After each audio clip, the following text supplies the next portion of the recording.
Assalamualaikum warahmatullahi wabarakatuh. Alhamdulillahi rabbil alamin wassalatu wassalamu ala alihi washabihi ajmain. நான் இப்பொழுது உங்களுக்கு முன்னால் பேச வந்துள்ள தலைப்பு மரணமும் மறுமையும். நாம் தாயின் வயிற்றில் இருக்கும் போதே நம்முடைய இறுதி முடிவும் மரணமும் முடிவு செய்யப்பட்டுவிட்டது. அது எங்கு நடக்கும், எப்படி நடக்கும், எப்போது நடக்கும், இது பற்றி நம்மில் யாரும் அறிய மாட்டோம். ஆனால் கண்டிப்பாக நடந்தே தீரும். நாம் விரும்பினாலும் விரும்பாவிட்டாலும் மரணம் நம்மளை வந்தடைந்தே தீரும். இதுவரை உலகில் எவரும் மரணத்தில் இருந்து தப்பித்ததாக செய்தி கிடையாது. அல்லாஹ் கூறுகின்றான், ஒவ்வொரு ஆத்மாவும் மரணத்தை சுவைத்தே தீரும்.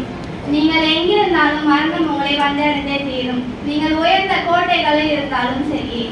எனவே நாம் அனைவரும் நிச்சயமாக ஒரு நாள் மரணத்தை தழுவ இருக்கின்றோம்.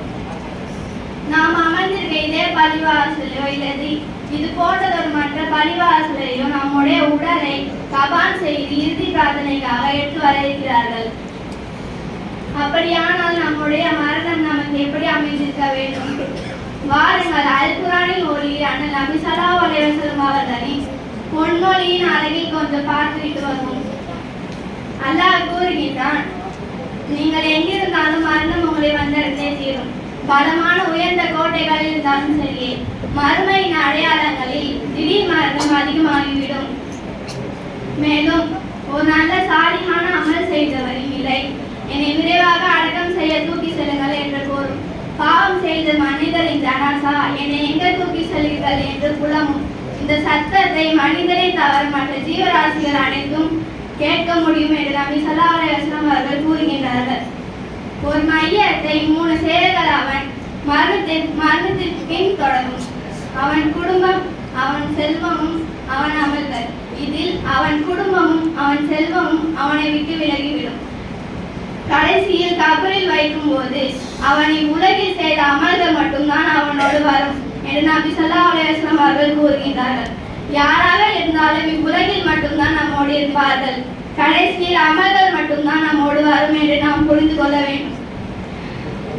குர்ஆனில் மரணத்தை மனித நிலை பற்றி கூறும்போது, ஒருவனுக்கு மரணம் வரும்போது அவன் என் இறைவனை என்னை திரும்ப உலகிற்கு அனுப்பு, நான் விட்டு வந்ததில் நல்ல காரியங்களை செய்வதற்கு என்று கூறுவான்.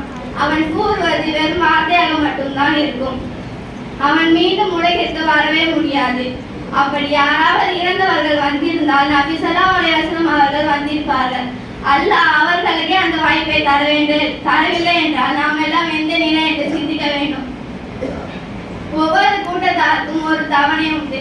அவர்களுடைய தவணை வந்துவிட்டால் ஒரு நேரம் முற்படுத்தவும் படாது, பிற்படுத்தவும் படாது. எனவே நமக்கு கொடுக்கப்பட்டுள்ள குறைவான காலத்தில் நல்ல சாலிகான அமல்களை செய்து அல்லாஹ்வின் அருளை பெற்று மரணிக்கும் போது லா இலாஹ இல்லல்லாஹ் முஹம்மது ரசூலுல்லாஹ் என்ற கலிமாவை சொல்லி மரணிக்கும் பாக்கியத்தை தருவானாக. ஆமீன் ஆமீன் ஆமீன் யா ரப்பல் ஆலமீன். அஸ்ஸலாமு அலைக்கும் வரஹ்மத்துல்லாஹி வபரகாத்துஹு.